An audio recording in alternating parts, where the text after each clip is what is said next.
Pumasok si Efrem sa puno upang ilabas si Edward.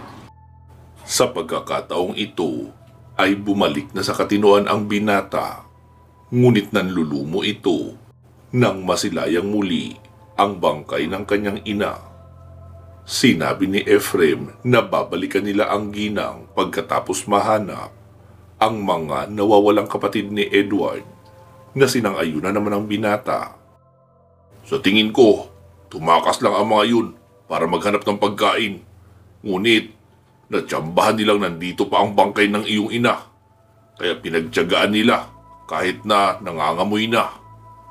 Paliwanag pa ni Efrem kay Edward. Mabuti ang ginawa mo sa kanila, Efrem. Salamat ulit sa tulong mo.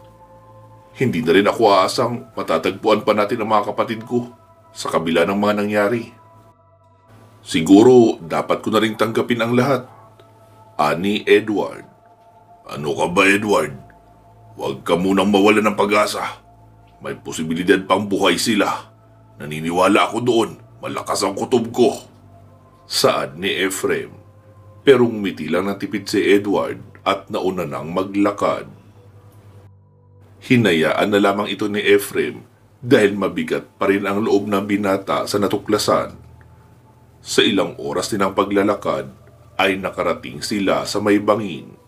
Dito sila itinuro ng mga bakas na naiwan sa lupa.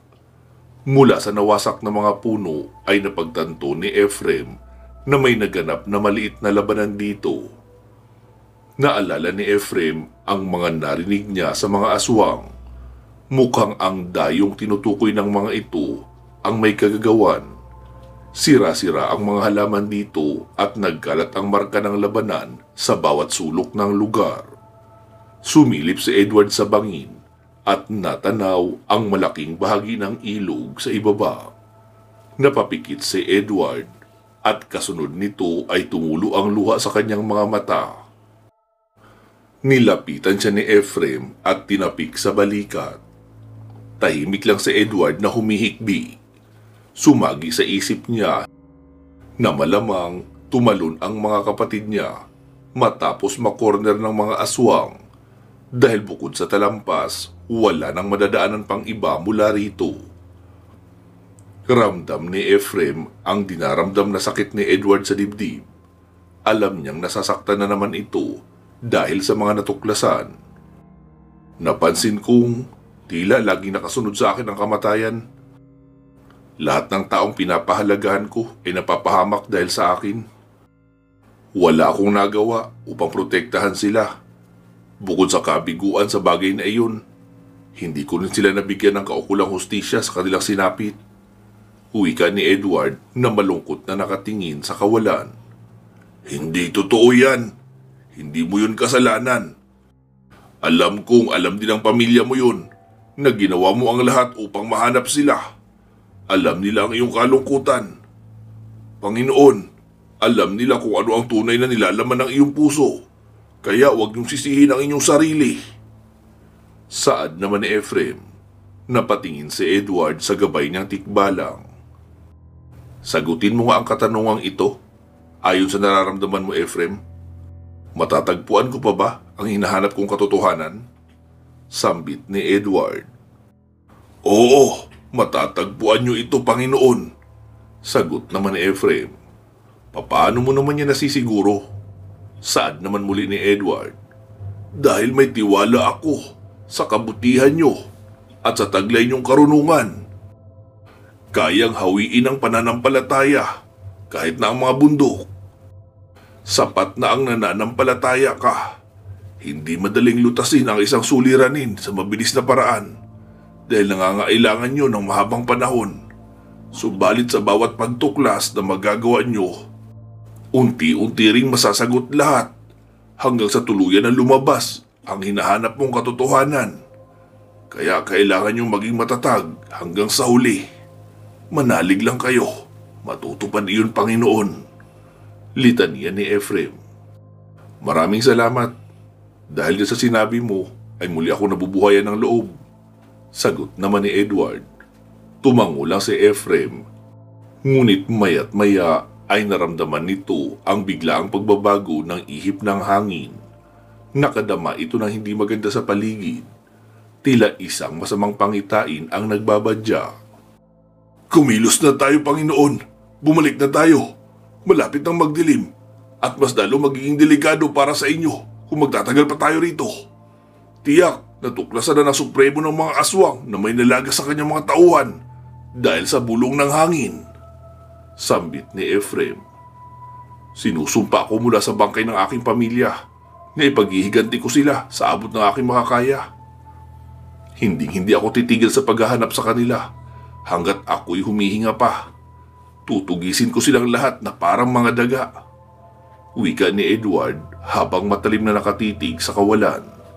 Hindi na nagsalita pa si Ephraim at pinasan na lang sa likod ang binata upang madali silang makapaglakbay papauwi. Nadaanan nila ang labi nila Aling Amor at Mang Ruben at pareho itong kinuha ni Ephraim gaya ng kanyang ipinangako na isasama niya rin sa kanilang pagbalik. Papalubog na ang araw nang makabalik sila sa Sitio Liwayway. Napatayo ang dalawang lalaking nagkakape sa labas ng bahay nang makita si Edward sa bukana ng gubat. Ngunit mas nagulat ang dalawang lalaki nang makitang pasan-pasan ng tikbalang ang mga katawan ng mga magulang ni Edward. Bagsak ang mga balikat ng binata habang ito ay lumalapit sa bahay. Ramdam ni Mang Ramon at Pidyong ang napakabigat na aura nito. Tila ba binagsakan ng langit at lupa at hindi maipinta ang itsura. Napatayo ang dalawa nang makalapit si Edward. Edward, mabuti naman nakabalik na kayo, ani Pidyong. Salamat sa pag-aalala. Sambit lang ng binata na walang kabuhay-buhay na nakatungo ang ulo habang naglalakad. Huwag kang mag-alala, kami na ang balang maglibing sa mga magulang mo. Magpahinga ka na muna. Saad ni Mang Ramon. Hindi na sumagot si Edward at dumiretso na lang ito sa bahay. Maingat namang inilapag ni Ephraim ang mga katawan ng mga magulang ni Edward. Salamat sa tulong mo, kaibigan, wika ni Mang Ramon. Ginagawa ko lang kung anong utos sa akin ng aking Panginoon. Mabait siyang bata kaya gusto ko siya at handa kong tulungan sa lahat ng kanyang nais. Sagot ni Ephraim. Nanlaki ang mga mata ng matandang driver. Ha? Huwag mo sabihin crush mo siya. Saad naman ni Mang Ramon na naka-poker face. Kumunot ang noo ng tikbalang. Sira ulo ka. May sinabi ba akong ganun? Sabay binugahan nito ng hangin ang matanda mula sa malaking butas ng ilong. Nakakatakot naman yun, mapikon. Nanginig sa hilakbot si Mang Ramon dahil sa angil sa kanya ng tikbalang. Napangiti tuloy si Pidyong at maya-maya ay seryoso niyang hinarap ang tikbalang. Hindi kasi ganun ang ibig niya sabihin, Ramon. Ang sabi niya lang, nais niya lang na maging gabay siya ni Edward upang protektahan siya sa lahat ng oras. Paglilinaw pa ni Pidyong kay Mang Ramon habang nanatiling nakatingin kay Ephraim. Binabasa naman ng tikbalang ang laman ng isip ng lalaki pero hindi niya malaman kung ano ang iniisip nito. Seryoso lang itong nakatingin sa kanya. Ah, ganun pala yun. Napahimas pa sa balbas niya ang matanda. Tumingin si Ephraim sa mga mata ni Pidyong bago nagsalita. May gusto sana akong ipaliwanag sa iyo. Ang totoo, matagal ko nang dapat sinabi ito. Kaya lang mukhang ang hirap natin magtagpo. Hindi talaga ako ang pumatay sa nanay mo, kagaya ng inaakala mo. Pinaslang siya ng mandurugo at nung matagpuan ko siya, naghihingalo na siya sa gitna ng kagubatan. Pero bago siya nawala, ay may hiniling siya sa akin na isang bagay. Sinabi niyang kainin ko siya para maitago ko ang alaala niya sa katawan ko. Nakita ko ang reaksyon mo noong mapansin mo ang singsing ng iyong ina. Sinabi niya sa akin na mahal ka niya. Wika ni Ephraim at natigilan sandali si Pidyong. Hindi ito makapaniwala sa narinig. Para bang nablangko ang buong isip niya at hindi alam kung anong sasabihin. Napatingin siya kay Ephraim na kalmado lamang na nakatayo sa kanilang harapan. Totoo ba yung sinasabi mo? Tanong pa ni Pidyong. Oo, totoo lahat ng ito. Malaya kang tapusin ang buhay ko kung makakakita ka ng kaduda-duda sa sinabi ko. Tugon ng tikbalang. Halos manlambot ang mga buto ni Pidyong sa mga nalaman dahil buong buhay niya hinahanap niya ang kasagutan mula sa nangyari sa kanyang ina. Lagi niyang sinasabi sa sarili na hindi niya alam kung paano niya haharapin ang katotohanan. Pero ngayong nailahad na sa kanya ito, ay para bang sasabog naman ang puso niya sa galit at puot. Hindi niya akalain na ang mandurugong aswang ang pumatay sa kanyang magulang. Gayunpaman, mas mabilis na gumaan ang pakiramdam niya kaysa noong una niyang nalaman mula sa mga sabi-sabi na ang tikbalang daw ang pumaslang sa kanyang ina. Matapos ang ilang sandali ay nagpasalamat si Pidyong kay Efrem. Naging masaya ito dahil makakalaya na siya sa bakas ng kahapon. Iniabot sa kanya ni Efrem ang singsing ng kanyang ina. Salamat dito. Patawad nga pala kung pinag-isipan kita ng masama dati. Yun kasi ang narinig ko. Sambit ni Pidyong kay Efrem. Walang anuman. Naiintindihan ko ang damdamin niyong mga tao. Masakit para sa inyo na mawalan ng mahal sa buhay, lalo na ang mga magulang. Saad ni Efrem. Pasintabi sa inyo makikisingit lang. Paano nyo nga pala natagpuan ang bangkay ng mga magulang ni Edward? Saan nyo sila nakita? Sabat naman ni Mang Ramon na ang pakiramdam ay tila naitsapwera siya sa usapan.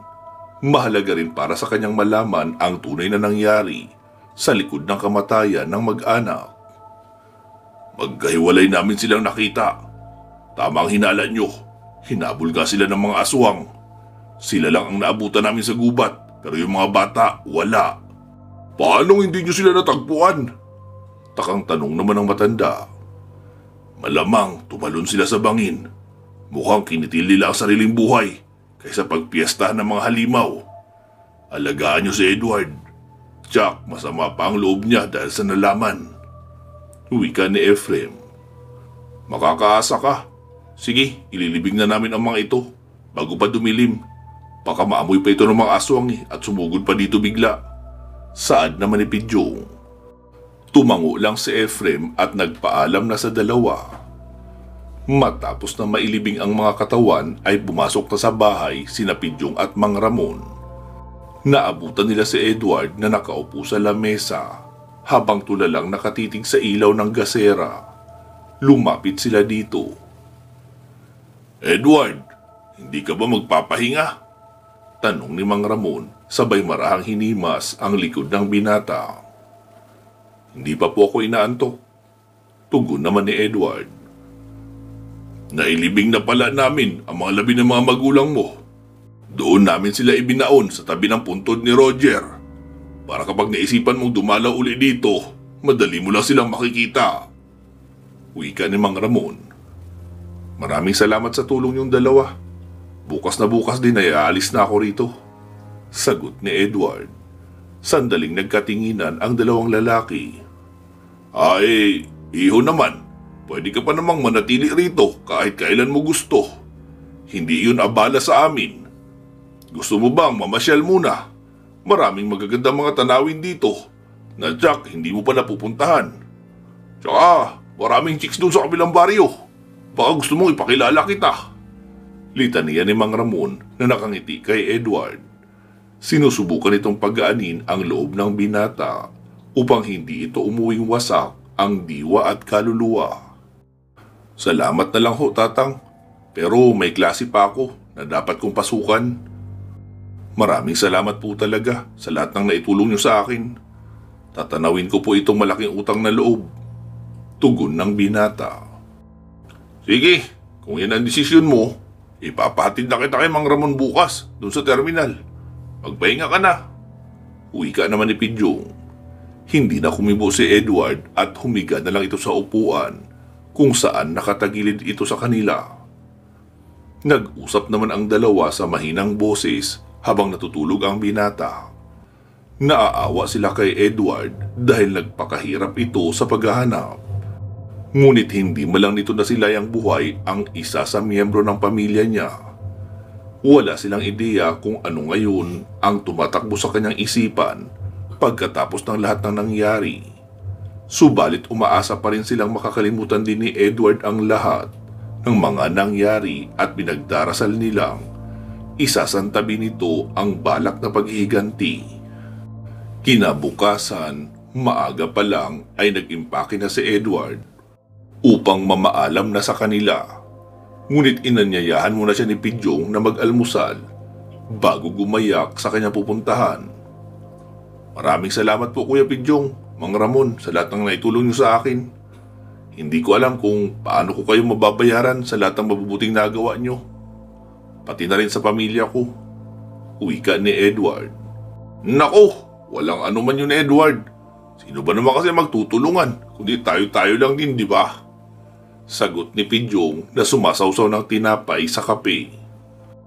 Oo nga, tsaka ang liit lang naman ang naitulong namin sa iyo. Kaya huwag mo nang isipin lahat ng iyon. Ang importante, makakauwi ka ng ligtas. Ano, handa ka na bang umuwi? Tanong naman ni Mang Ramon habang kumakain na rin ito ng tinapay. Opo, handa na ako. Sagot ng binata.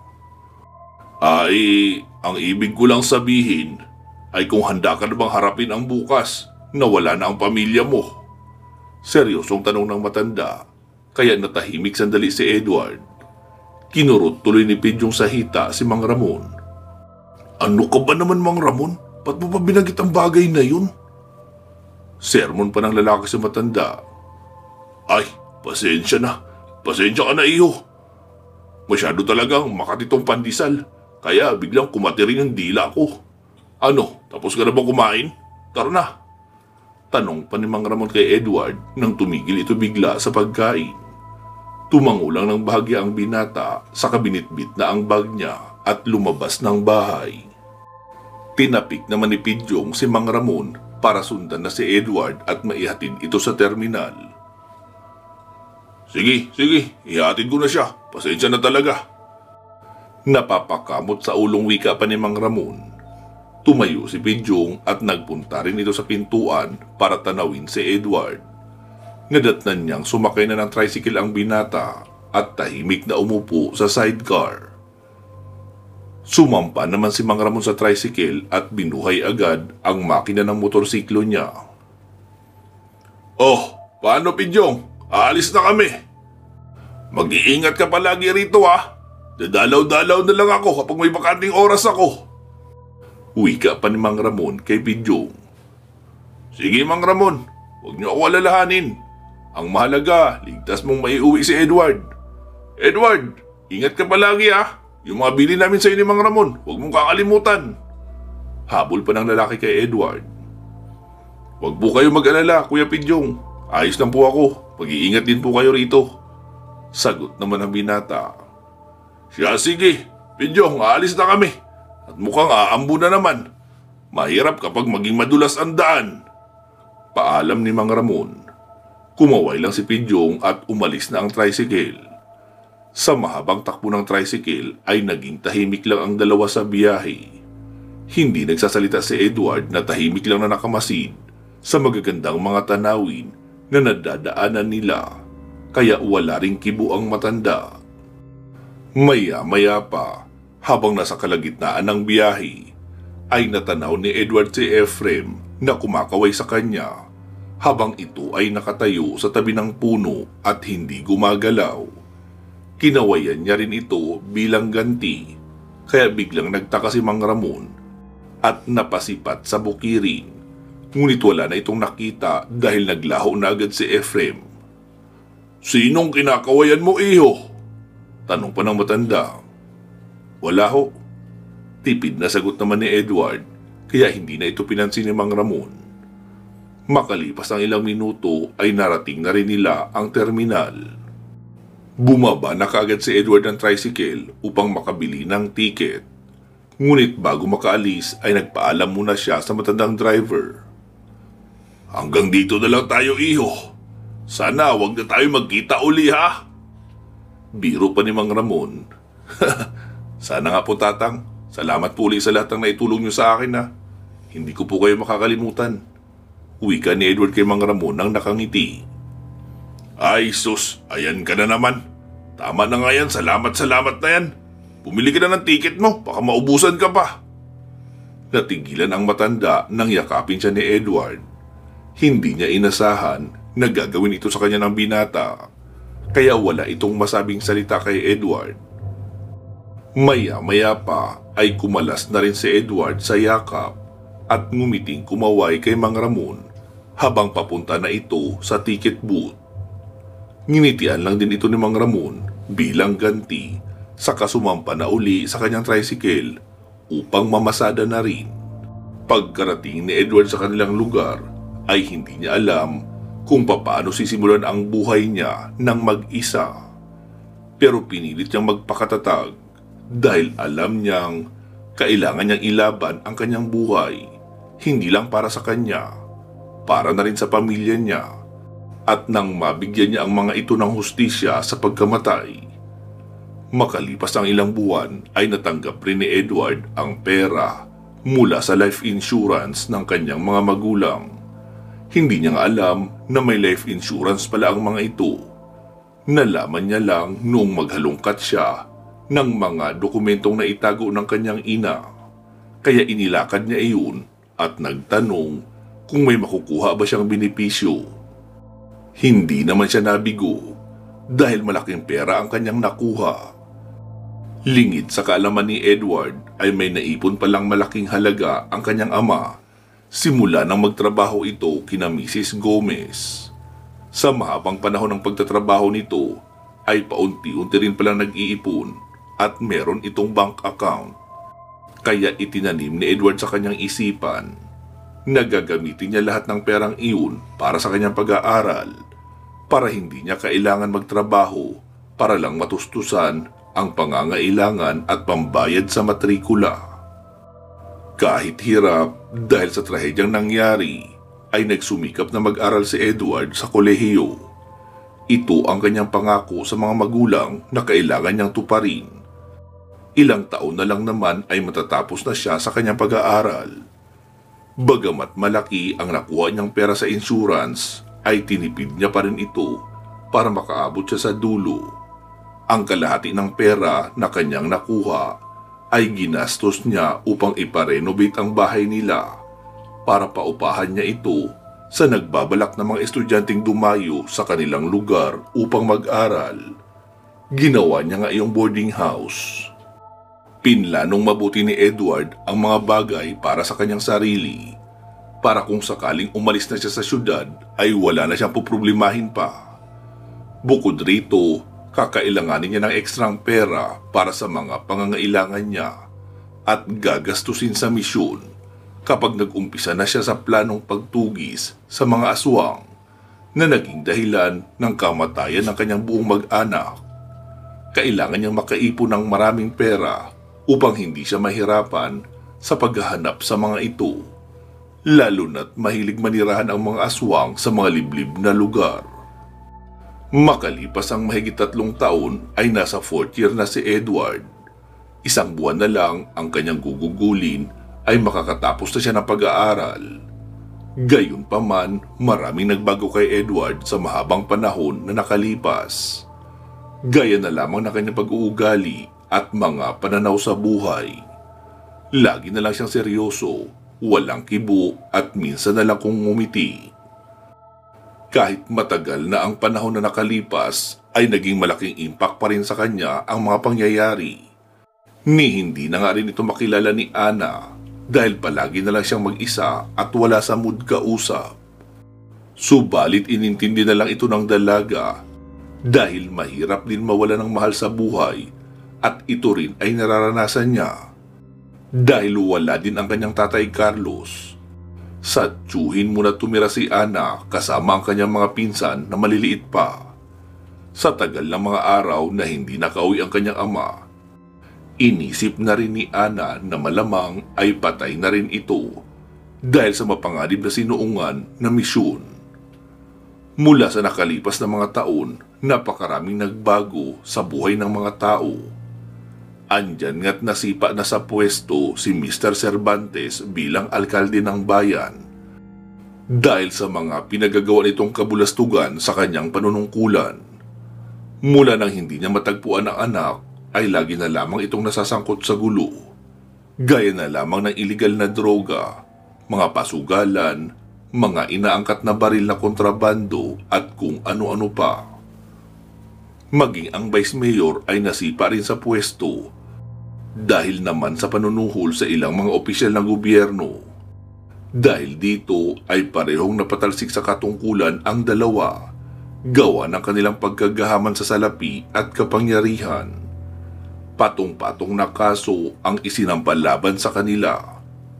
Naditini ang dalawa sa provincial jail, ngunit dahil sa malaking impluwensya nila ay nakalaya rin. Nagtayo sila ng negosyo para magsimula ng bagong buhay.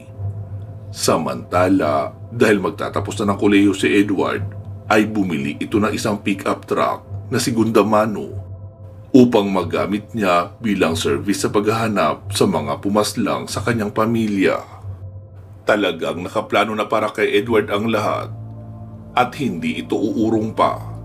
Sinimulan na rin niyang mag-workout para mapalakas ang katawan.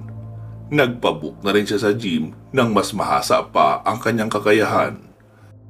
Ginagawa niya ito palagi sa kanyang bakanting oras. Bukod rito, nagpalista rin siya sa judo club upang mas lumawak ang kanyang kaalaman sa pakikipaglaban. Lahat ng sandatang alam niya ay inaral niya rin, tulad ng arnis, tsako at itak. Mula sa 3 taong nakalipas ay hinuhubog araw-araw ni Edward ang sarili bilang isang tunay na mandirigma para maging handa siya sakaling magkaharap sila ng aswang na pumaslang sa kanyang pamilya. Ilang araw na lang ay makakamit niya na ang hustisyang matagal niya nang hinahanap.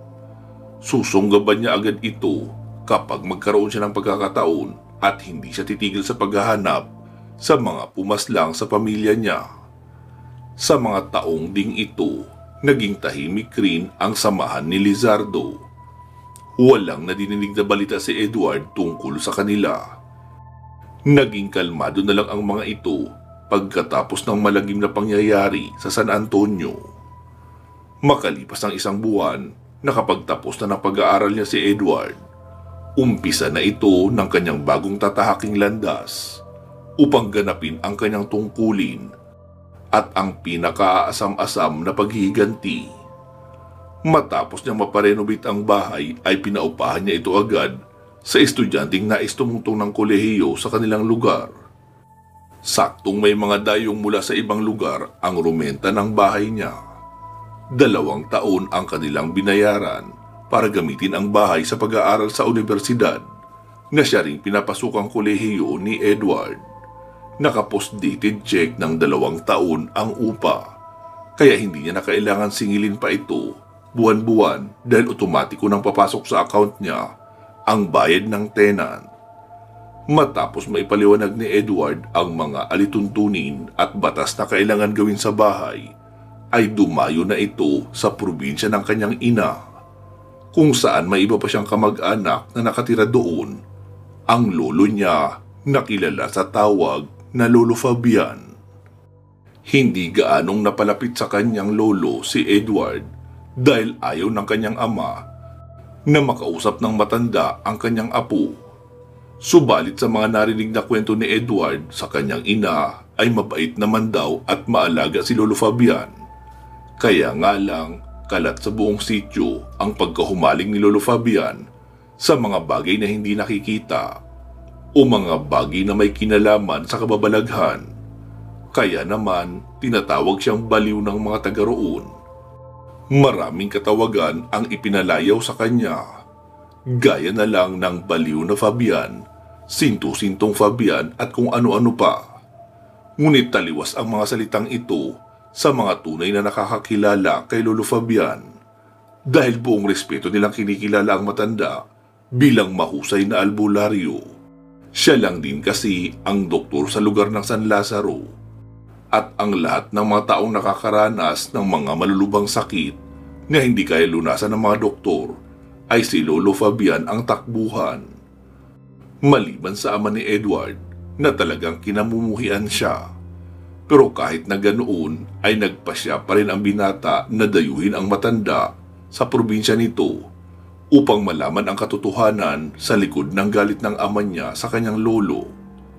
Nang makarating sa sitio San Lazaro, ay nagtanong-tanong si Edward sa mga tambay sa gilid ng daan kung saan nakatira ang matandang si Fabian. May isang ali ang nakapagturo kung nasaan ang bahay ng albularyo, kaya mabilis itong pinuntahan ni Edward. Pagkarating sa pinakadulo ng baryo, nasilayan ni Edward ang isang bahay na hindi masyadong kagandahan. Dalawang palapag ito, nakabakod at napapaligiran ng mga halaman at puno. Nasa gilid lang ito ng bukirin, kaya tanaw sa likod ang malawak na taniman ng palay. Gawa sa kawayan at yero ang tarangkahan, kaya maingay ito kapag bubuksan. Kapansin-pansin din ang mga nakasabit na maliliit na botelya sa bakod ng bahay. Tao po! Tao po! Mawalang galang na ho. Itatanong ko lang sana kung dito ba nakatira si Lolo Fabian. Sigaw ni Edward habang kumakatok sa nakasarang tarangkahan. Hanggang balikat niya lang ang tarangkahan kaya matatanaw niya kaagad kung may sisilip mula sa bintana. Maya-maya pa ay may isang matandang lalaki ang dumungaw. Mukhang kagigising lang nito dahil pupungas-pungas pa itong tinignan si Edward. Biglang nanlaki ang mga mata nito nang mamukhaan niya si Edward. Dahil dito, dali-dali itong pumanaog sa bahay at tinakbo ang tarangkahan. Nagtaka naman si Edward sa ikinilos ng matanda. Apo, ikaw ba yan? Taghoy ni Lolo Fabian. Ha? Kilala niyo po ako? Pagtataka pa ni Edward. Abay, sino bang hindi makakakilala sa'yo? Sa akin ka nagmana ng kagwapuhan. Matagal na kitang hinihintay, Apo. Halika, pasok ka! Aya ng matandang albularyo na panay ang kamot sa puwitan. Nawiwirduhan tuloy si Edward sa kinikilos ng matanda.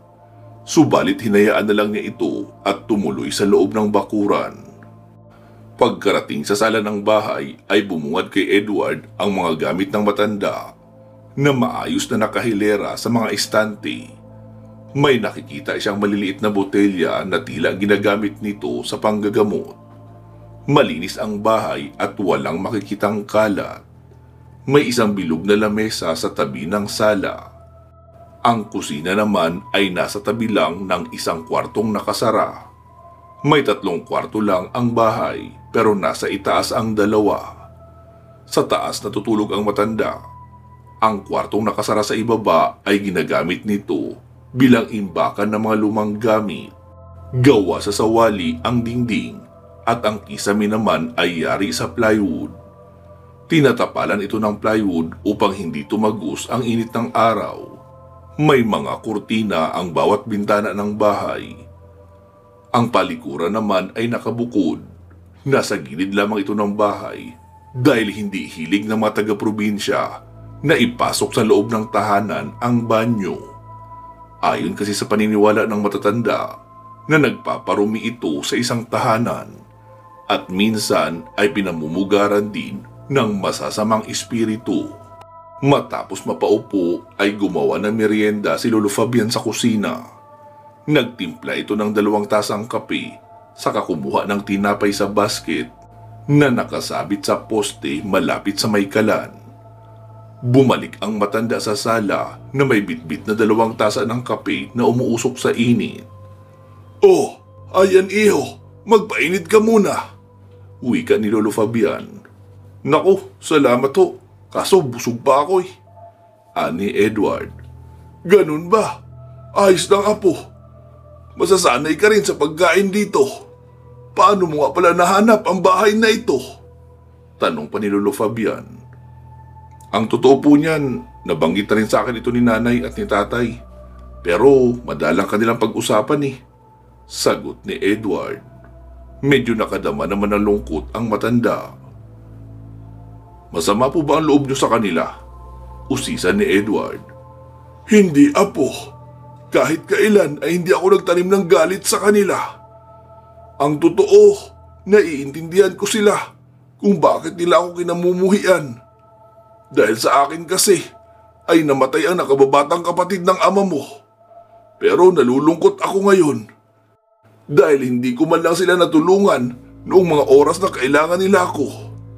Sambit ng matanda. Nagulat tuloy si Edward. Alam niyo rin pala ang nangyari sa pamilya ko?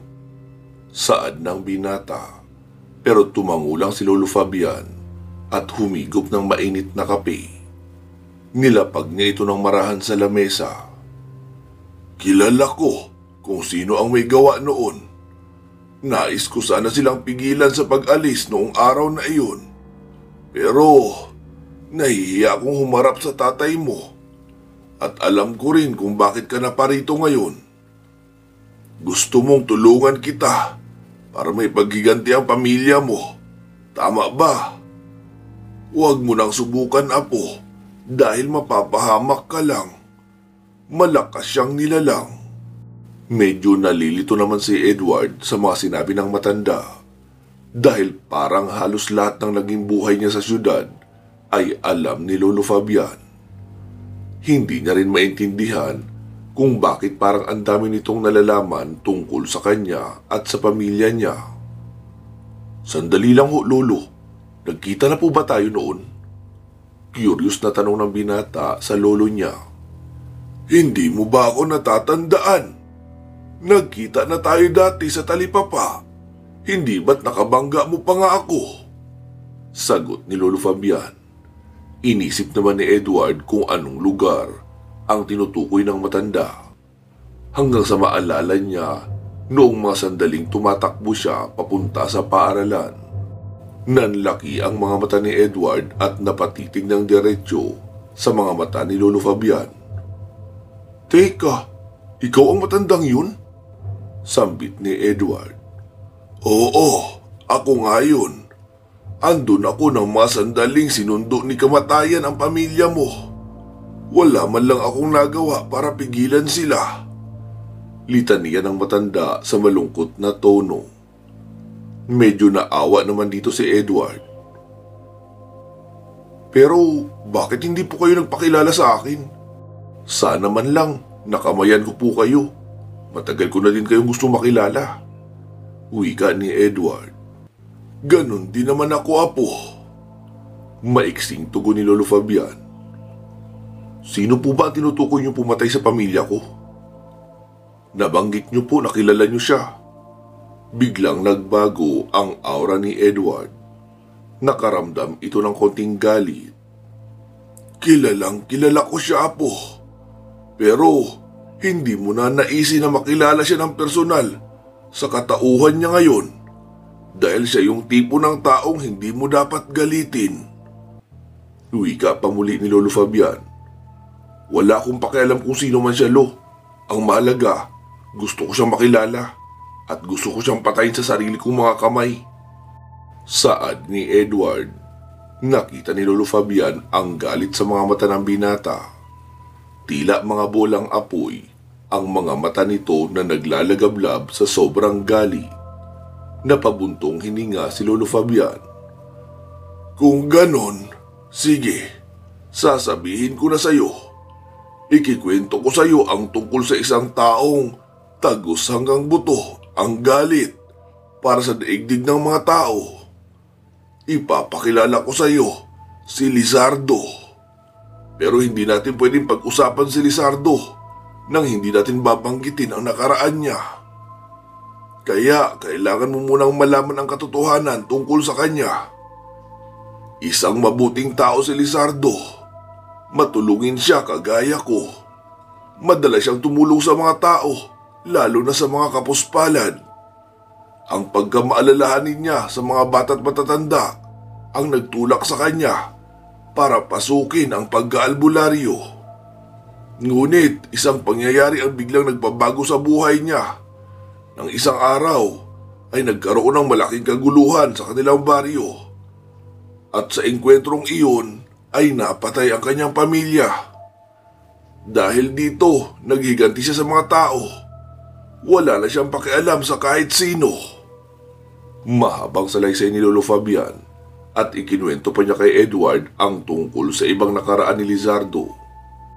Lahat ng mga nalalaman niya kay Lizardo ay ibinunyag niya kay Edward hanggang sa matapos itong magkwento at napansin niya ang panginginig ng kamao ni Edward dahil sa sobrang galit nito.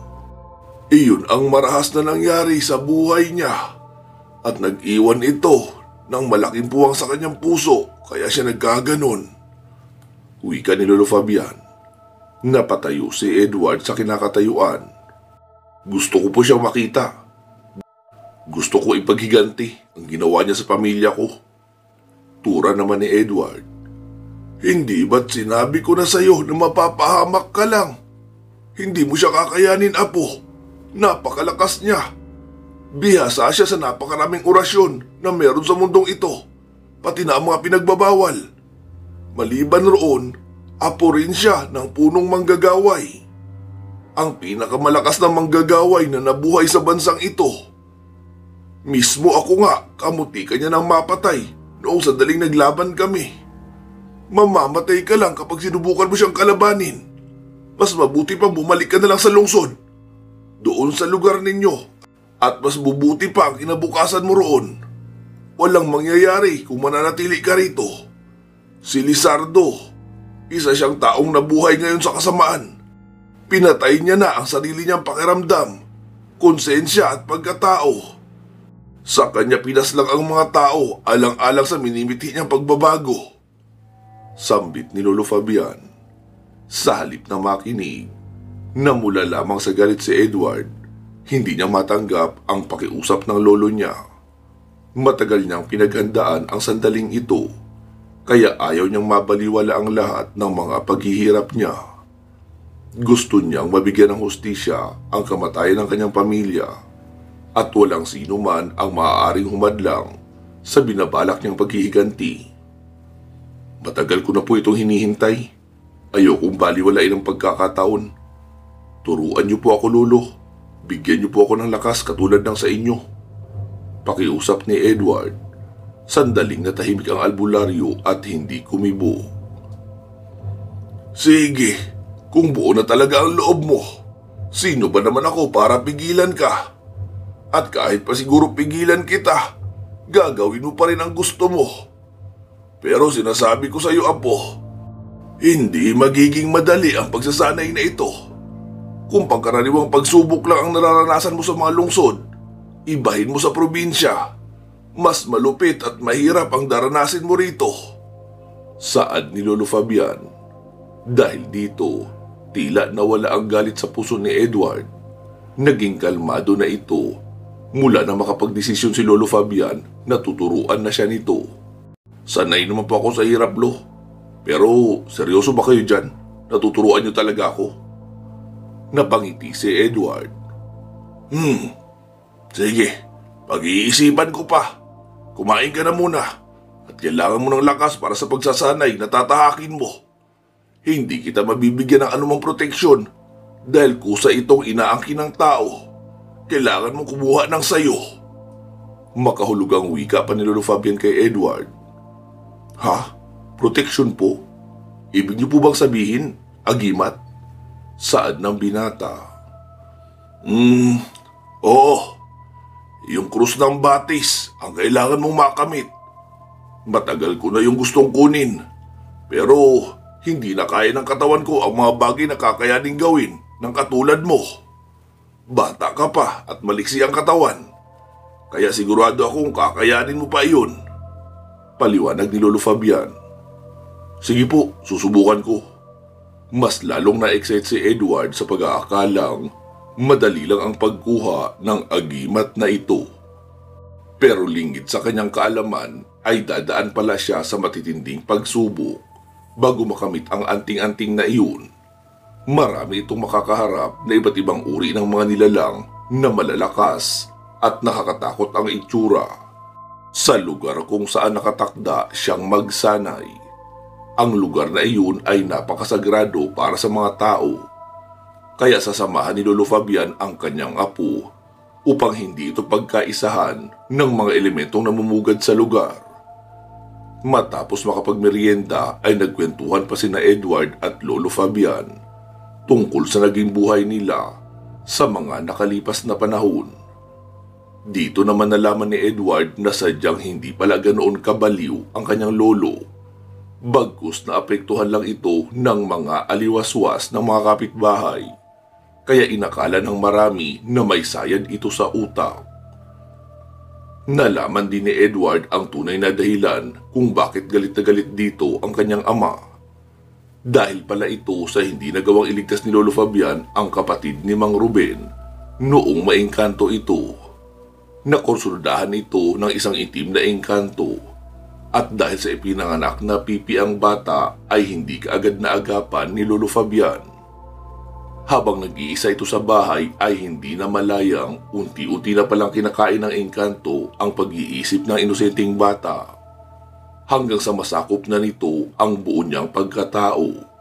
Kaya mula noon, kinamuhian na ni Mang Ruben ang matandang si Lolo Fabian. Kinabukasan, maagang gumayak ang dalawa papunta sa kagubatan. Hahanapin nila kung saan naroroon ang mahiwagang talon. Habang naglalakad ay ipinapaliwanag mabuti ni Lolo Fabian kay Edward ang mga dapat nitong gawin at hindi niya dapat gawin kapag nasa harap na sila ng talon. Pinakinggan itong mabuti ni Edward, lalo na't unang karanasan niya palang ito sa paggamit ng anting-anting. Na isa sa pinakamalakas na proteksyon ng isang antingero. Ito ang tinatawag na krus ng batis.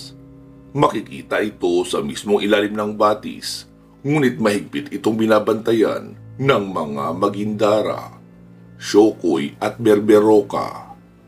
Sila ang mga tagapagbantay sa tubig ng talon. Makinig kang mabuti sa akin, Apo. Dahil isang beses ko lang ito sasabihin sa iyo. Ang lahat ng nagkakamit ng anting-anting ay may kanya-kanyang pagsubok. Ang problemang nagtatago sa iyong kaluluwa. Kung hindi mo kayang labanan ay mahuhulog ka sa panig ng kasamaan. Ang layunin ng pagsubok na ito ay nasa kapangyarihan na tuluyang mapag-isa ang puwersa ng tao at proteksyon. Ang bawat nilalang sa mundo ay ipinanganak na may kanya-kanyang pagnanasa. Ang anting-anting ay isa lamang simpleng bagay na nilikha ng mga bataluman. At sa tao ay pagnanasa, kapangyarihan, kasakiman, galit, puot, kamangmangan at paghihiganti. Ngunit kung aangkinin mo ang anting-anting na may halong galit, maghuhumiyaw ang kadiliman mula sa iyong kaluluwa. Dahil dito, kailangan mong labanan ang iyong galit at pawang pagmamahal lang ang dapat mong pairalin sa iyong damdamin. May tatlong malalaking bahagi ang pagsubok na ito. Una, kailangan mong humarap sa talon ng katotohanan. Pangalawa, kailangan mong labanan ang malalakas na nilalang sa ilalim ng tubig. Pangatlo, kailangan mong harapin ang bataluman na siyang magbibigay sa iyo ng anting-anting na nais mong makamit. Sa unang bahagi na ituturo ko sa iyo, makikilala mo ang iba't ibang tunog ng mga isda. Makikilatis ang panahon at temperatura, maging alinsangan man o maginaw. Ang talon at ang hangin na dumadampi sa iyong balat. Mararamdaman mo rin ang koneksyon sa pagitan ng mga isda at ibang nilalang. Mauunawaan mo ang senyas ng mga isda. Mararamdaman mo kung nasaan ang talon at kung nasaan ang grupo ng mga tagapagbantay. Malalaman mo rin kung kailan darating ang panganib. Sa mga susunod na bahagi, magagawa mo lumika ng tunog o senyas na may kakayahang mag-utos sa mga isda sa anumang gusto mong ipagawa sa kanila. Pati na ang pag-atake sa iyong mga kalaban dahil kontrolado na ng iyong isip ang mga isda. Upang magkaunawaan kayo ng mga nilalang sa tubig, kailangan mo munang matutunan ang kakaibang pamamaraan. At wala na makakapagturo sa iyo noon kundi ang sarili mo lamang. Mahabang wika ni Lolo Fabian. Ang hirap naman po pala ng pagsubok na ito, Lolo. Wala bang mas madaling paraan dyan? Reklamo pa ni Edward. Nakuha mo ba lahat ng sinabi ko? Saad naman ni Lolo Fabian. Opo, kuha ko po. Nakabusangot na sagot ng binata. Kung ganon, ayusin mo na ang sarili mo dahil buhay mo ang nakataya rito. Kapag nagkamali ka, kahit isang mga hakbang ay katapusan mo na. Pananakot ni Lolo Fabian. Tapos po agad? Grabe naman. Parang ayoko na natang ituloy. Tinatakot niyo po ako eh. Sagot ni Edward. Huwag kang mag-alala, Apo. Nasa tabi mo lang naman ako palagi. Nakahanda akong gabayan ka sa anumang oras. Basta mag-focus ka lang sa iyong ginagawa. Siya nga pala, hindi lang pala Magindara ang makakaharap po sa talon, kundi marami pa. Naroon din ang mga Tamao na siyang nagbabantay sa lagusan at mga Syokoy na siyang katipan ng mga Magindara. Kasama na rin doon ang mga Berberoka sa ilog. Kailangan mo silang talunin bago ka makapasok sa mahiwagang tabing na siyang pinaglalagakan ng makapangyarihang krus ng batis. Ito ang itak ko. Dalhin mo ito para may magamit kang armas laban sa mga iyon. Wika ni Lolo Fabian, sabay iniabot kay Edward ang itak na may pulang hawakan. Para itong kasing laki ng bolo, ngunit mahaba at may matalas na talim. Ito ang dilala niya noong unang magharap sila ni Lizardo, pero hindi niya ito nagamit sa kanilang laban. Dahil mas malakas na kapangyarihan ng manggagaway na hindi niya dapat isang tabi. At isang bagay pa pala, Apo. Lunukin mo ang bagay na ito bago ka sumisid sa talon. Ito ang magbibigay sa iyo ng kakayahan para makahinga kang mabuti nang hindi napapatid ang hininga sa ilalim ng tubig. Magkakaroon ka rin ng palikpik gaya ng sa isda sa pagitan ng iyong tenga at batok. Bibigyan ka niya ng 30 minuto para makahinga ng maluwag sa tubig. Kapag nakapasok ka na sa kuweba, ay doon mo makakaharap ang mga mandirigmang Syokoy at mga tagapagbantay ng mga Tamao. Kailangan mong bilisan ang pagtalo sa mga nilalang na ito. Kundi mauubos ang oras mo. Malulunod kang sumisigaw habang naghihirap sa ilalim ng tubig. Iniabot ni Lolo Fabian ang isang maliit na puting bato kay Edward. Nilagay naman ito ni Edward sa bulsa at nagpatuloy na sila sa paglalakad. Pansamantala po muna natin puputulin dito itong ating kwento. Magsama-sama tayong muli sa part 34. Ayun mga katribo, nabanggit na rin sa wakas ang tungkol sa krus ng batis. At ito na ang misyon ni Edward na makuha. Wala pong bibitaw ha.